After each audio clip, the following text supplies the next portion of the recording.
Once a month, the RSO Braille Birds gets together to improve their skills on a Braille machine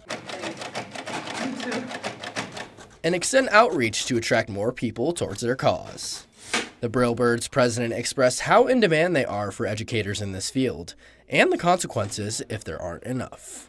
We need people to pursue the low vision blindness major because there's very few people, and that students won't have access to the services that they legally should have the rights to.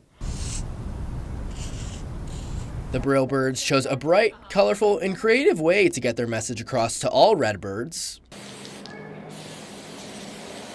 all over our campus. Another member of the RSO expressed how she feels there isn't enough Braille accessibility present in ISU buildings and hopes that these chalk pieces will make people come to that realization. There were not Braille signs put into the CVA until my freshman year, so like 2 years ago, because my professor, who is blind, was teaching in that building, and that's when the Braille signs were put in. And just like walking around campus, like sometimes there will be Braille signs like above the door, like that doesn't really do anything.